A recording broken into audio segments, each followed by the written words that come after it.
Hello guys, happy new year and welcome back to my channel. In today's video we are going to talk about some exceptional moves in chess. First in the list we have the castling. The castling is considered mainly a defensive move, and your goal when you castle is to achieve a safer position for your king. Wait, like this. To castle, we have two types of castling. We have the king side, which is on this direction, and the queen side, which is on this direction.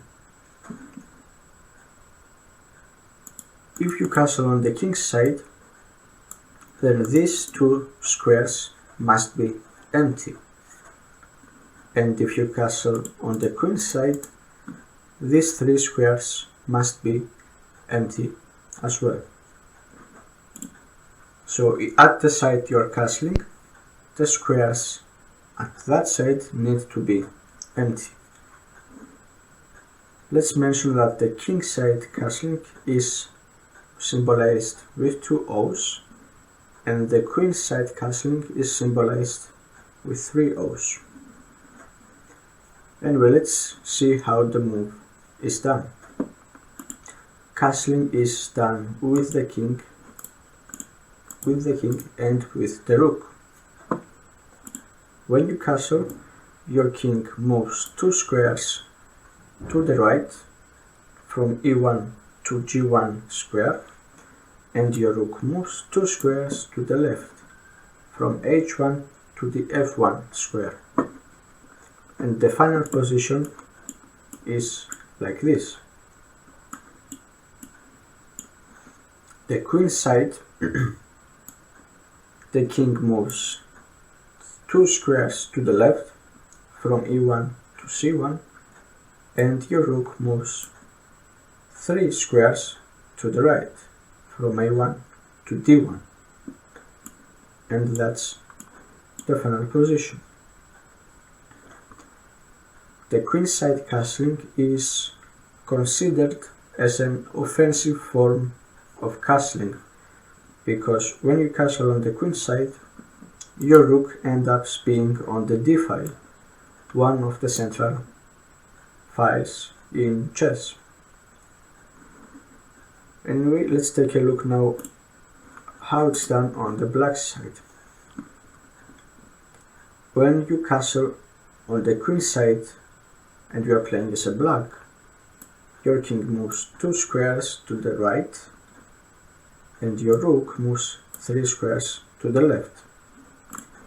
So the king from e8 ends up on the c8, and your rook from a8 ends up being on d8, and the final position is like this. On the king side, the king moves two squares to the left, and your rook moves two squares to the right. So the king ends up being on the from e8 to the g8 square, and your rook from h8 to the f8 square, and that's the final position. You probably saw that whenever I do the castling, whenever I want to castle, I first move the king and then the rook, and that's because if you are playing with the computer and in tournaments, but mainly with the computer, if you play the rook's move first, then the computer will register this move as a single move and not as a move for castling.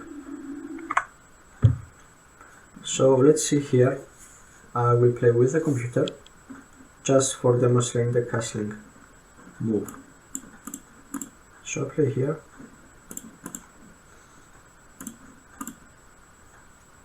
So the first step was to empty these two squares. which I did. Now, as we said, the rook will end up being on the f1 square if you are playing as a white and you are doing the king side castle. So, if I move the rook to the f1 square, then notice what will happen. The computer registered it as a move and played and made its own move. But if I undo it and then make the move with the king, then registered it as a move, made the castling, and then made its own move. So you have to remember that it's a good habit to play the king's move first.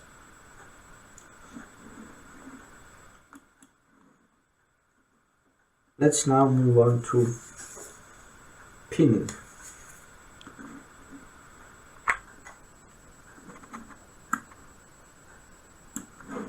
When you are pinning a piece, it means that if the piece that is pinned moves, then another piece will be affected. So in this particular position, the pinned piece is the knight, and the affected piece, if the knight moves, is the rook. That means if the black decides to move the king, move the queen, move the knight anywhere he wants, then the white will capture the rook. Let's see some positions. In this position, the pinned piece is the white's knight, and the affected piece is the king.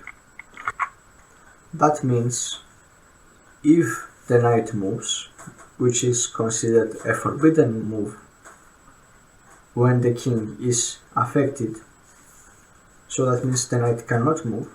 But let's say, for example, if the knight moves, then the bishop is threatening the king. But if the white needs to use this knight, then what he has to do is to unpin it. And how do you unpin a piece? You have 2 or 3 different options, to be more precise. First is to attack the piece that is pinning your knight. In this position, we can attack this bishop by this pawn. Then the bishop will move back. Let's demonstrate it on the board here. Starting position. Okay. And it's something like this. Okay, great.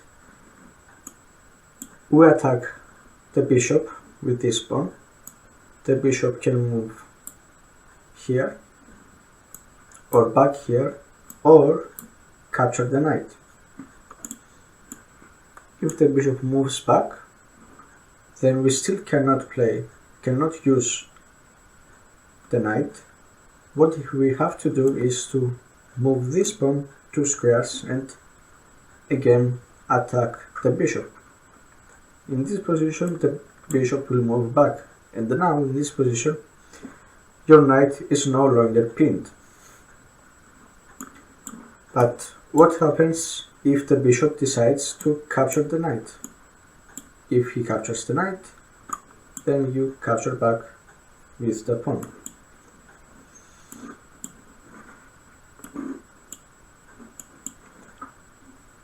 The other thing you can do is to put something between the pinned piece and the piece that will be affected if the pinned piece moves.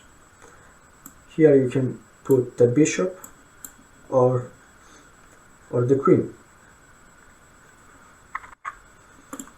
And the last option is to move your king or move the piece that will be affected. In this position we can't move our king anywhere that he won't be affected. The only position, the only square the king can go is this one right now. And if we move our king here, then the bishop is still pinning the knight. The same thing happens in life. The life will pin you down, will put you in very different situations, in very different positions. What you have to do is to find the best move for you and to try to unpin yourself no matter what. Anyway, let's see some other positions, some other pinning positions. That's kind of similar with the one we just saw, but this time the bishop pinning the knight and the affected piece is the queen. At this position, the knight is not forbidden to move. The knight can move, but the cost of this move will be the queen, so it's not advised to move, except if you have some good plan to sacrifice the queen and gain a much better position or advantage. If the white wants to move this knight, if the white wants to move this knight, then he has to put something in between the knight and the bishop and the queen. Usually that piece is the bishop, to move from c1 to e2, or the knight from c3 to e2, or to attack with the pawn, as we saw on the previous position. Here the black's rook is pinning the queen and the affected piece is the king. When the affected piece is the king, that means that the pinned piece must not move away from that square. So the queen here cannot move away from the d file. It can move anywhere on the d file, even capture the rook, but cannot move away from the d file. The best move for white is to capture the rook, but then the black's queen will capture back the queen, or the king will capture back the queen. Let's see now the forking. Forking is achieved with your knight, with your rook, with your bishop, with your queen, and sometimes even with the king. In this particular position, the white's knight can capture this pawn. If the white's knight captures the pawn, then it attacks the king, and at the same time it attacks the queen. As a general rule, in forking, when a piece attacks the king, then usually what happens is lose the second piece that is attacking. In this position, the second piece being the queen.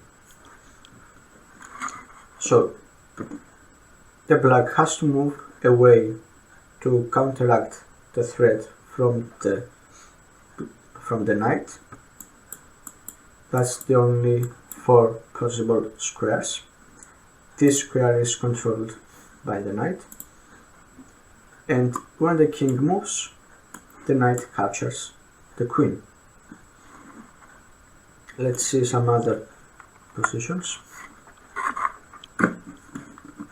Here, the second piece that the knight is attacking is the rook, and there is nothing the black can do to save the rook from being captured. So the black can move in one of these 3 squares, but anywhere the black is moved, the rook is still going to be captured. The same is applied here. Anywhere the black's king moves in one of these 3 squares, it's not going to avoid the capture of the queen.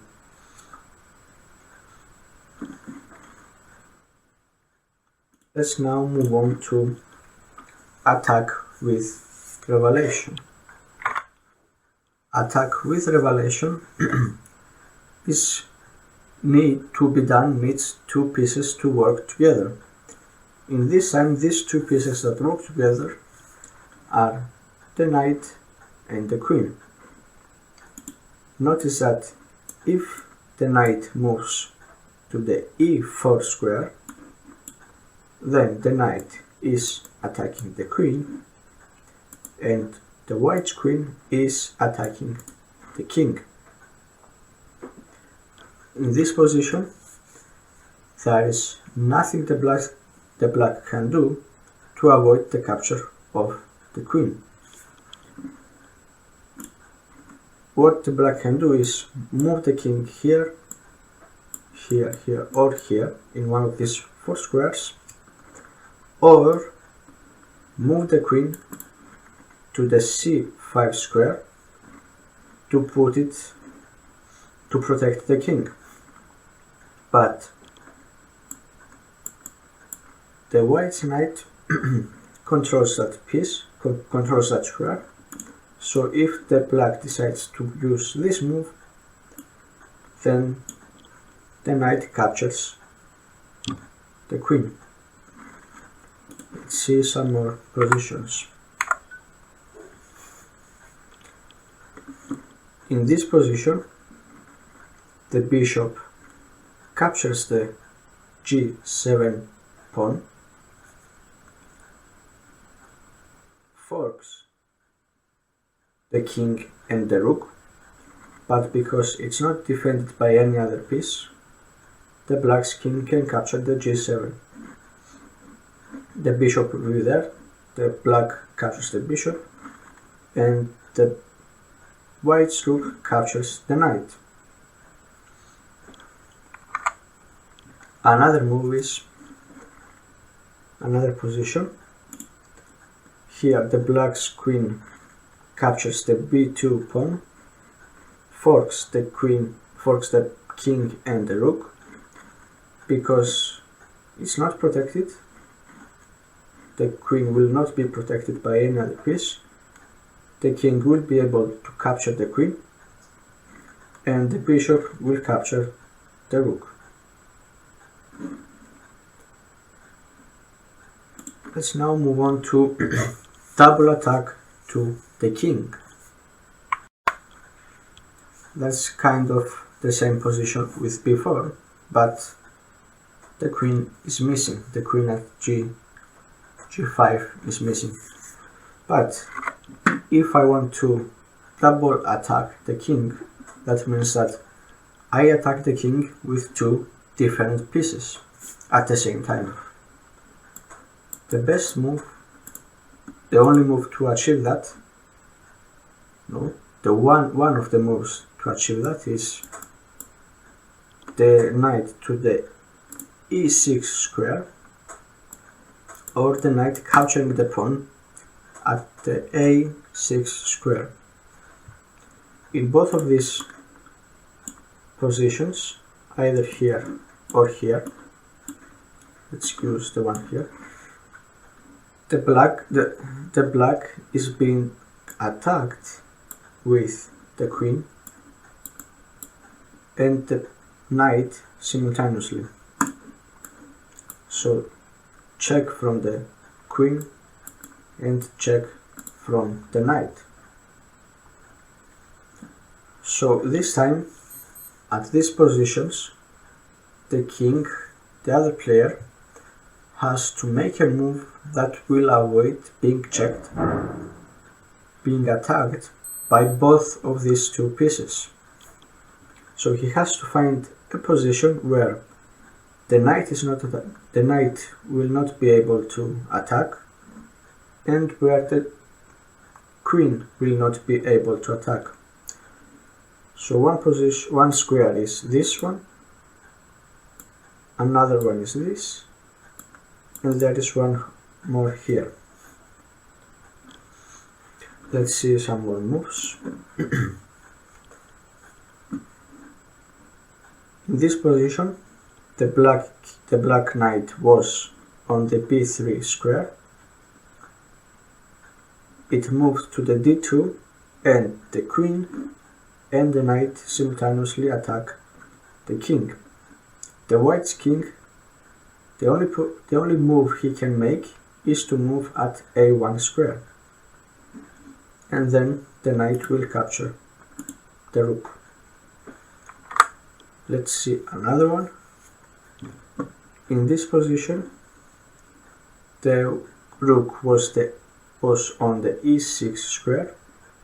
It moved to the e8 square, and now the rook and the bishop both attack the king. The king's only safe square is the h7. After the king moves to h7, then the white captures the rook on a8.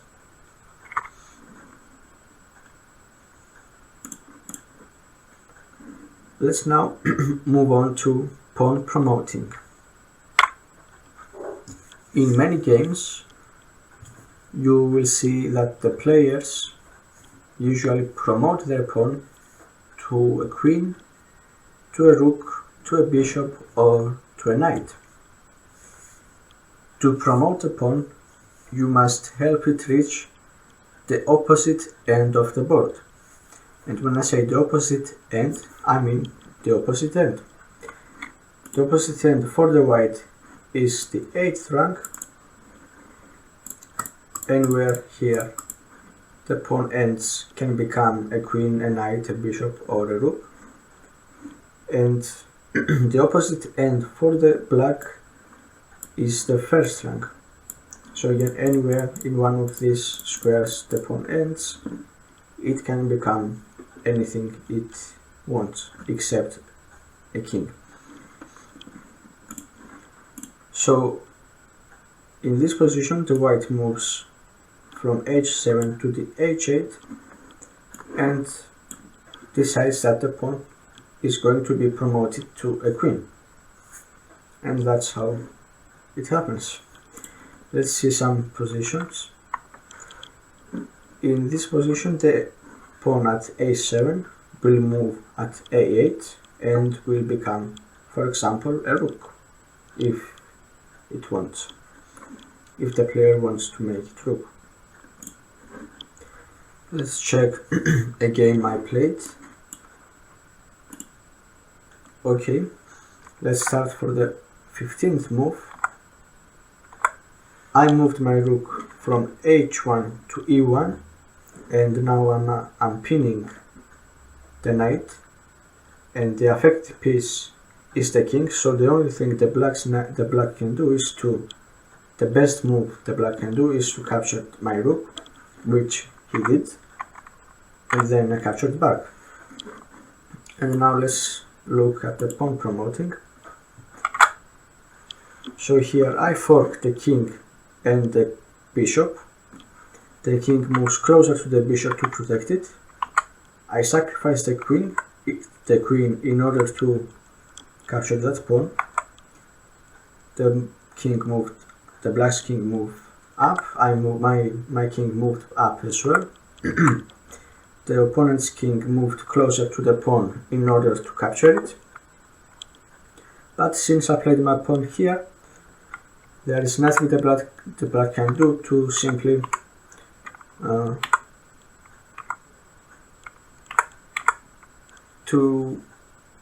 that will affect me. There is nothing the black can do that will affect my pawn being promoted. And I promoted my pawn to a queen. As you see in this photo, when I made the move from h7 to h8, the game gave me these four options. I selected the queen and the pawn got promoted to a queen. Anyway, that's for this video, guys. Thank you all for watching, and we will see each other on the next video. Goodbye.